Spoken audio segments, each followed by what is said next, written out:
ನಾನಲ್ಲಿ ನಿಂತ್ಕೊಂಡು ಸುಮಾರು 3 ಅವರ್ ಆಯಿತು. ದಿನನಿತ್ಯ ಇದೇ ಗೋಳು. ಬಂದು ಬೆಳಗ್ಗೆ 7 ಗಂಟೆಗೆ ಬಂದು 6 ಗಂಟೆಗೆ ಕೆಲವರು ನೈಟೆಲ್ಲ ಕಾಯ್ತಾ ಇದ್ದಾರೆ. ಒಂದು ತಿಂಗಳಿಂದ ಇದೇ ಸಮಸ್ಯೆ ಆಗಿದೆ. ಯಾರು ಹೇಳೋರಿಲ್ಲ ಕೇಳೋರಿಲ್ಲ. ಬರೀ ಎಲೆಕ್ಷನ್ ಅಂತ ಇವರು ಬಾಗಲಕೋಟೆ ದಾವಣಗೆರೆ ಓಡಾಡ್ಕೊಂಡಿದ್ದಾರೆ. ಯಾವ ಸಚಿವರು MLAಗಳು ಯಾರು ಬಂದು ನಮ್ಮ ಆಟೋ ಚಾಲಕರದ ಪ್ರಾಬ್ಲಮ್ ಕೇಳ್ತಾನೆ ಇಲ್ಲ. ನಾವು 4 ಅವರ್ ಇಲ್ಲಿ ಲೈನಲ್ಲಿ ನಿಂತಿದ್ರೆ ಇನ್ನು ಟ್ರಾಫಿಕ್ ಆಗುತ್ತೆ.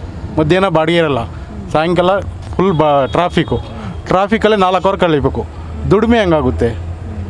ಮನೆಯಲ್ಲೇ ಬಾಡಿಗೆ ಕಟ್ಟಬೇಕು, ಮಕ್ಕಳು ನೆಕ್ಸ್ಟ್ ಮಂತು ಸ್ಕೂಲ್ ಬರುತ್ತೆ, ಡೊನೇಷನು ಫೀಸು. ಬೆಳಗ್ಗೆ ಇದ್ದರೆ ಮನೆಗೆ 200 ಮುಂದೆ ಖರ್ಚಿರುತ್ತೆ, ಹಾಲು ಮೊಸರು ತರಕಾರಿ ಅಂತ. ಇದಕ್ಕೆಲ್ಲ ಯಾರು ಕೊಡ್ತಾರೆ? ಸರ್ಕಾರ ಹೇಳೋದಿರಲಿ. ಒಬ್ಬರು ಒಂದು ಸಚಿವರು ಮುನಿಯಪ್ಪವ್ರ ಮನೆ ಹತ್ರ ಹೋಗಿದ್ವಿ, ನಮ್ಮ ಮನೆ ಹತ್ರ ಬರಬೇಡಿ, ಮೋದಿ ಹೋಗಿ ಕೇಳಿ ಅಂತ ಹೇಳ್ತಾರೆ.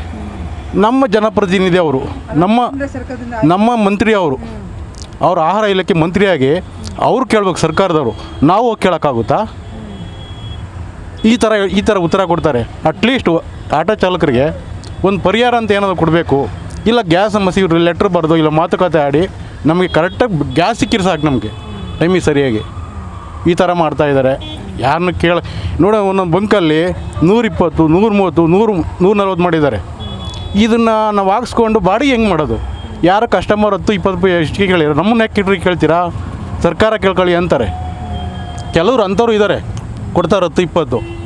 ಈ ಥರ ಬಂಕ್ನವ್ರು ಬಂದು ಈಗ ಅಳತೆ ಮಾಪನ ಇಲಾಖೆ ಇದೆ, ಅವ್ರನ್ನ ಯಾಕೆ ಪ್ರಶ್ನೆ ಮಾಡ್ತಾಯಿಲ್ಲ? ಯಾಕೆ ಸೀಜ್ ಮಾಡ್ತಾಯಿಲ್ಲ ಬಂಕ್ಗಳನ್ನ? ನೀವು ರೇಟ್ ಯಾಕೆ ಜಾಸ್ತಿ ಕಂಡು ಯಾರನ್ನೂ ಕೇಳ್ತಾ ಇಲ್ವಲ್ಲ? ನೋಡಿ ಬೋರ್ಡಲ್ಲಿ ತೋರಿಸಲ್ಲ, ಇಡ್ಡಲ್ಲಿ ಅಲ್ಲಿ ಮಾತ್ರ ಹಾಕ್ಕೊಂಡಿರ್ತಾರೆ. ಅಲ್ಲಿ ಮಾತ್ರ ಹಾಕ್ಕೊಂಡು ಕೊಡ್ತಾ ಇರ್ತಾರೆ 120, 130. ಈ ಸರ್ಕಾರ ಹೇಳಿದೆ ಎಷ್ಟು ಮಾಡಿ ಅಂತನಾ? ಈ ಥರ ನಮಗೆ ಸಮಸ್ಯೆ ಆಗ್ತಾಯಿದೆ. ಇದಕ್ಕೆ ಪರಿಹಾರ ಕೊಡಬೇಕು ನಮಗೆ. ಇಲ್ಲ ಆದಷ್ಟು ಬೇಕು ಗ್ಯಾಸ್ ಕೊಡಬೇಕು. ಮನೆ ಸಿಲಿಂಡ್ರುಗಳು ಬರ್ತಾಯಿಲ್ಲ. ಮನೇಲಿ ಸಿಲಿಂಡ್ರ್ ಇಲ್ದಾರ ಎಲ್ಲ ಸೌದೆಲೆ ಹೋಟ್ಲು ತಂದು ತಿಂತಾಯಿದ್ವಿ. ಹೋಟ್ಲಲ್ಲೂ ಸಿಗ್ತಾಯಿಲ್ಲ. ಯಾವುದೋ ಚಿಕ್ಕ ಹೋಟ್ಲುಗಳಲ್ಲಿ ಹೋಗಿ ತಂದು ತಿನ್ನಬೇಕು. ನಾವು ಡೈಲಿ ಬೆಳಗ್ಗೆ 300-400 ರೂಪಾಯಿ ತಿಂಡಿ ತಂದು ತಿನ್ನೋಕ್ಕದ, ಬೆಳಗ್ಗೆ ಮಧ್ಯಾಹ್ನ ಸಾಯಂಕಾಲ ಇಷ್ಟೊಂದು ಬರೀ ತಮಿಳ್ನಾಡು ಕರ್ನಾಟಕಕ್ಕೆ ಮಾತ್ರ ಗ್ಯಾಸ್ ಇಲ್ಲ, ಇಡೀ ಇಂಡಿಯಾ ಗ್ಯಾಸ್ ಇದೆ. ನಮ್ಗೆ ಕೊಡೋರು ಯಾರು ಇಲ್ಲ. ಯಾಕಂದರೆ ಇಲ್ಲಿ ಮಾತ್ರ ಕಾಂಗ್ರೆಸ್ ಇರೋದಲ್ವಾ. ಸೆಂಟ್ರಲಿಂದ ಬರೋದೆಲ್ಲ ಅಲ್ಲಿ ಆರಾಮಾಗೆ ಹೋಗ್ತಾಯಿದೆ ಎಲ್ಲ ಕಡೆ. ಇಲ್ಲಿ ನಾವು ಬೆಂಗಳೂರಲ್ಲೂ ತಮಿಳ್ನಾಡವ್ರು ಮಾತ್ರ ಗ್ಯಾಸಿಗೆ ಪರದಾಡ್ತಾ ಇದ್ವಿ. ಬೇರೆ ಯಾವುದಾನ ಸ್ಟೇಟಲ್ಲಿ ಸಮಸ್ಯೆ ಇದೆ ನಾ ಗ್ಯಾಸ್ಗೆ. ಯುದ್ಧ ನಡೀತಾ ಇರೋದು ಬರೀ ಕರ್ನಾಟಕ ತಮಿಳ್ನಾಡಿಗೆ ಮಾತ್ರ ಅನ್ನಂಗೆ ಆಗ್ಬಿಟ್ಟಿದೆ. ಏನು ಹೇಳೋಣ ನಾವು? ಡೈಲಿ ಗ್ಯಾಸ್ಗೆ ಅರ್ಧ ದಿನ ಕಾಯಬೇಕು. ಅರ್ಧ ದಿನ ಇಲ್ಲಿ ಕಾದಿರೋ ಗ್ಯಾಸಲ್ಲಿ ಇಲ್ಲಾದರೂ ಹೆಂಗೋ ಫುಲ್ ಟ್ಯಾಂಕ್ ಆಗ್ತಾಯಿದ್ದಾರೆ. ಬೇರೆ ಕಡೆ ಅರ್ಧಕ್ಕರ್ಧ 100, 300, 500 ಹಿಂಗೆ ಹಾಕ್ತಾರೆ. ನಾವು ಯಾರ ಹತ್ರ 500 ರೂಪಾಯಿ ಗ್ಯಾಸ್ ಹಾಕ್ಸಿದ್ರೆ ಸಾಯಂಕಾಲ ತನಕ ಗಾಡಿನೇ ಓಡ್ಸೋಕ್ಕಾಗಲ್ಲ. ಎಲ್ಲ ಎಲ್ಲ ಒಂದು ಬಾಡಿಗೆ ಬಿಟ್ಟರೆ ಇನ್ನೊಂದು ಬಾಡಿಗೆ ಖಾಲಿ ಹೋಗಲೇಬೇಕು ಪಿಕಪ್ ಮಾಡೋಕ್ಕೆ. ಅಲ್ಲೇ ಅರ್ಧ ಗ್ಯಾಸ್ ಹೋಗ್ಬಿಡುತ್ತೆ. ಇನ್ನು ಅರ್ಧ ಗ್ಯಾಸಲ್ಲಿ ನಾವು ಏನು ದುಡ್ಡು ಜೀವನ ಮಾಡೋಣ?